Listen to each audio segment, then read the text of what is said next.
is the bravest person in here? I think it's That will ask name, maybe? the very first question. Wow, she was a split second faster. We're gonna go here and then my man in the back with a really cool silver hair. Okay, this is to all. Am I doing this right? This is to all the panelists. What are your core values that you live your life by and why? Ooh, Reed, that's a good one. Wisdom, discipline, purpose, freedom, and excellence. Wisdom, discipline, purpose, freedom, and excellence. Those are my core values. Just because really everything that I'm doing really has to do with one of those things, you know. For me, just to simplify it, I think everything with purpose, and I talk about that a lot in the sense that if I'm going to tie my shoes, I'm going to tie them properly so that they do what they're supposed to do. Otherwise, you're half-assing whatever it is you're doing, right? So everything is purpose-driven. If today's dad day, we're going to have the best dad day possible, right? I'm going to give that the most value, the most purposeful intent, and that's how I see it. When I have time, when we have a small conversation like you and I had, I was completely immersed in what we were talking about because the whole point was to give it value and purpose, right? There's a quote that I always say, stillness is death. And every now and then I get people, but stillness can also provide you centering yourself and you can concentrate. What I mean by stillness is death, I think there's an entropy in thinking that you know everything, thinking that what you are is the best place you can be, and thinking that you already have everything you need. Or that you know everything you need to know. I'm afraid whenever I find out that I found like this is everything there is no of this. It's like, for me, there's a mourning in that. Yeah. There's a sadness. It's like heartbreak. Yeah. So it's a deep question, right? Yeah. I think for me, was based on which season of my life. When I was young, everything was really lower than now. Everything was in a middle line. Everything was in this area. And I was looking just for adrenaline and cool stuff and, you know, less rainbow balls. Then with the other season and a lot of mistakes and a lot of payment for mistakes and a lot of pain and prizes, especially after my first got my daughter, I started to change a point of view. So basically I try to be a good man. For me, the way I look at it is, I'm going to say some cliche things, right? But it's only cliche if you don't believe it, I think. I think it's, you know, to me, this is the way I live my life. I think treat people the way you want to be treated, number one, because you don't know who these people are. And even though we're sitting here as a panel of instructors or subject matter experts, we don't put ourselves higher than you guys. We don't put ourselves separate from you guys. Like I told you guys when I was talking, I'm one of you, right? I just took a different path in my life. Well, the cool stuff's already been said. Can't use the dance thing, can't use that. Can't treat other people, can't use that. All right, so for me, I'm not going to talk a long time. Those of you who know me know that I don't. I do a lot of listening. That's what you should do. Listen to people. I don't care what level you think you placed on that. Listen to people, what they have to say. I heard this a long time ago, and it made a lot of sense to me. When you see that little baby crying, something horrible is going on in that baby's world right now. To you, it might be an annoyance, but something horrible is happening right here, right now. And that's kind of how I think of a lot of people that are going through different troubles and things like that. They might be going through something horrible right now. Listen to people, what they have to say. COVID just happened, and there's a bunch of new gun owners out there. Just like that. And every now and then I see interactions online with people, new gun owners getting burned, grilled, just people, you know, making fun of shit because, you know, passes through the holster, you know, why would you buy the gun, you know, why does it have its Punisher skull on it, all that shit. And it is what it is, you know, but these guys are, nobody knows. Nobody's going to know, you know. As somebody that's not from here, when I came to this country and my vision of the U.S., you know, you have this old America shooting guns into the air on one side, wearing a bomb with the U.S. flag on it. And on the other side, you have a homeowner that has a gun and somebody got into his house and he defended his family. We need to explain that firearms are not dangerous. Are people that are behind the firearms that can make them dangerous. But this happened even with a, look at here, 1997. UK banned completely the firearms for civilians. Statistics. Now, UK, the first country in the European area, even if there are not anymore inside the European community, are country #1 for violent crimes. Knives everywhere. We have to involve people inside. We need to educate people. We need to push them to approach in the proper way the firearm education, the gun culture. Two quick things here. 9 times out of 10, the anti-gun crowd, if they end up shooting a weapon, they love it. If you can get them in there to do it, they completely change. It's true. It takes that fear away from it. The whole thing comes down to fear. Last thing is I had a neighbor at one point that was not really aligned with my political views, and they were completely against a lot of things I was for. And I listened to what they said, just like I told you guys earlier. And I said to them at the end, I understand we're not on the same page, but if you do ever have any problems, because we had a problem in the area we were living with car burglaries and things like that, don't hesitate to call me. One thing I do with my kids when I want to introduce them to these things, including firearms, is I don't make it taboo. I don't make my guns taboo. I lock them, I keep them safe. None of them are loaded except for the one that I keep loaded for home defense.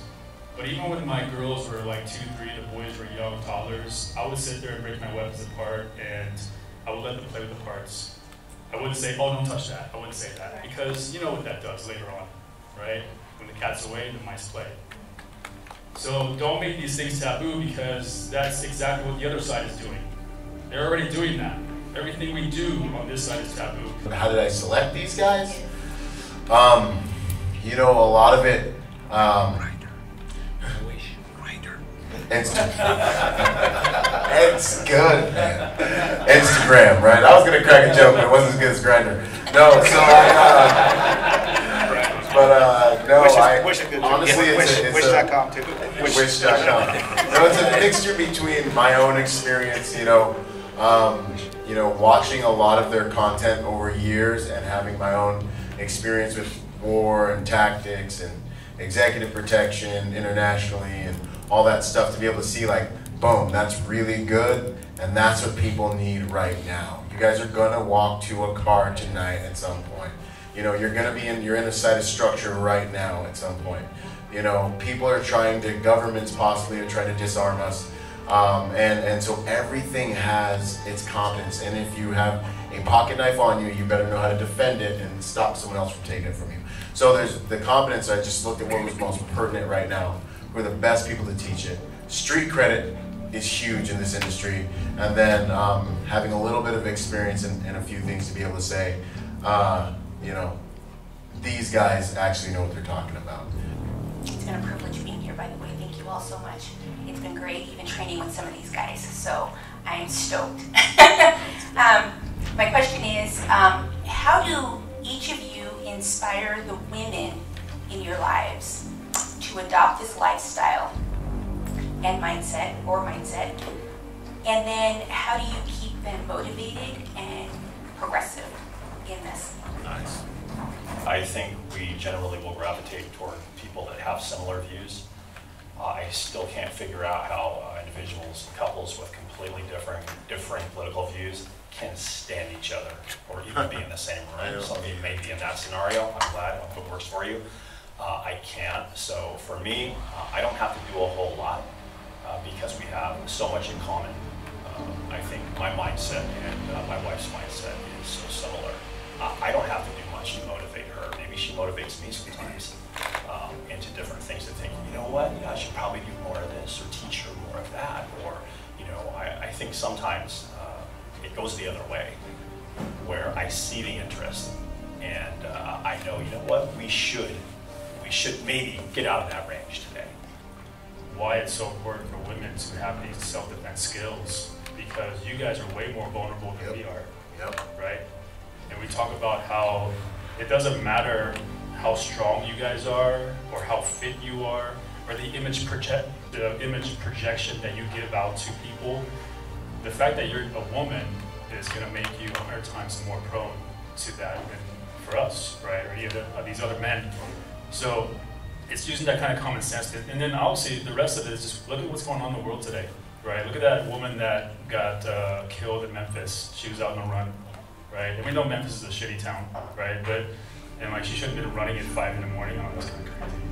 But like it happened, right? And it happened, and she never thought that was going to happen. But to me, it's just like, look, I can't protect you all the time. I can't be there with you all the time. I need you to have, if not the application, the technical application of it, I need you to have the mindset at the minimum and have that situational awareness and not make yourself look like a soft target. I never forced her to do nothing. So she is starting a path in terms of shooting. We work it a lot in terms of, I try to explain that because many times I'm out and she's alone with the kids, this is not something, it's not anymore a choice, it's something that is mandatory. Now, we have to say that we live in a really safe place, and sometimes this is even worse because it doesn't generate the needs. The way I do it is it's very playful, and I'm super energetic about everything that I do, so it's almost like she's forced to deal with me and like practicing against the wall and ants in the garage. And I fight the wall. I win every time. Baptism by fire. That's the only time I win anything. You know, fight because it's the imaginary friend. Does it help? Does it help with like when you have like some sort of like disagreement? Well, no, because the disagreements then are the fucking holes in the wall. I gotta fix that shit, right? It's like she made me write Kyle one time in one of the holes. But I go home and I'll show videos of the stuff that we do, and so that's onefold, right? I show how interested I am in the same ideas that I want to get her into it. So then she starts to see the interest. The kids are all about it, right? Because they're rambunctious.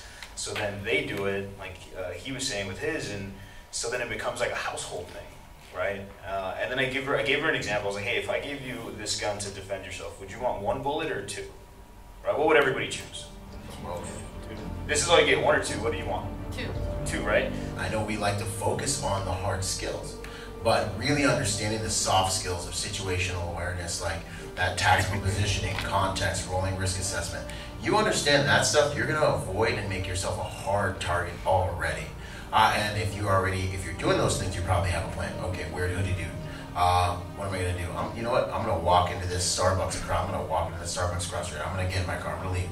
So understanding that the soft skills really do give you a lot of protection is part of the empowerment process. And the whole thing is an empowerment process. So the soft skills, boom, that empowers you. And then teaching them that if you learn these skills, you can become formidable. Actually, there's hope for you to completely defend yourself and your family. Once they understand it's possible, then they see how empowering it is and how you don't have to live in fear anymore. And then especially as men and as protectors, when we're on the road, what good are we if we haven't led our family, in a way that they can protect themselves? It is our duty to the people that we love. And that's kind of how I position it. And so with that, there's no questions. I go to work, that's my duty. I provide, those are my duties. And then my wife provides what she provides, and those are her duties, and protection's part of that. Boom! It's finally here. Go to protectornation.com to join the Protector Nation community.